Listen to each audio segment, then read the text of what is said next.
কুৎসা হচ্ছে, তাতে কান দেওয়া ঠিক নয়। সংখ্যালঘুরা বিভক্ত হলে বিজেপির লাভ। বুধবার দলের সংখ্যালঘু সেলের সংহতি সভায় মোবাইলে বার্তায় ঠিক এই কথাটাই বললেন তৃণমূল নেত্রী মমতা বন্দ্যোপাধ্যায়। তার কথায় অনেক কুৎসা হচ্ছে, তাতে কান দেবেন না। আপনারা বিভক্ত হলে কিন্তু বিজেপির লাভ। আজকে শপথ নেওয়ার দিন, ঐক্যবদ্ধ হওয়ার দিন। প্রসঙ্গত 1992 সালের 6ই ডিসেম্বর বাবরি মসজিদ ধ্বংস হয়েছিল। সেই দিনটিকে মনে রেখে তৃণমূলের সংখ্যালঘু সেল মেয়ো রোডে সংহতি সমাবেশ করেছে বুধবার। কিন্তু উত্তরবঙ্গ সফরের জন্য মমতা সশরীরে সেই সভায় আসেননি, তবে ফোনে বক্তৃতা দেন তিনি।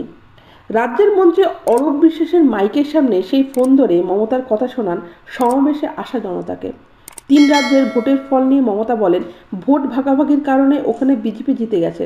ওটা বিজেপির জয় নয়, কিন্তু একত্রিত থাকলে বিজেপিকে হারানো সম্ভব। বাংলা চায় বিজেপির পরাজয়। বাংলা চেয়ারের জন্য নয়, মানুষকে বাঁচানোর জন্য লড়াই করবে। আবার খেলা হবে, বিজেপিকে হাটাও, বিভেদ দূর করো। সেই সঙ্গে সংখ্যালঘুদের সঙ্গে কোনো বিভাজন না করার দাবি করেন সে।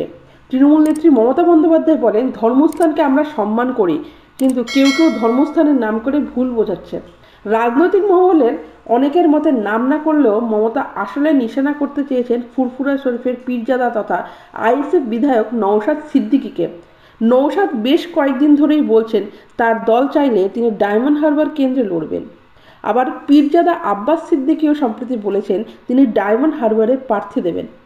উল্লেখ্য, পুজোর আগে নেতাজি ইন্ডোর স্টেডিয়ামে মমতা যে ইমাম মুয়াজ্জেমদের সভা করেছিলেন, সেখানেও তিনি বলেছিলেন, আমি চাই না ফুরফুরা শরীফ রাজনৈতিক করুক, যেমন চাই না বেলুড় মঠ রাজনীতিতে যুক্ত হোক।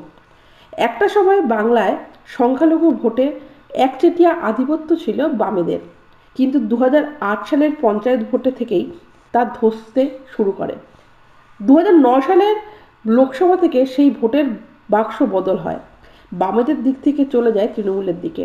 অনেকের মতে গত 1 দশকের বেশি সময় ধরে সংখ্যালঘু ভোট তৃণমূলের পুঁজিতে পরিণত হয়েছে।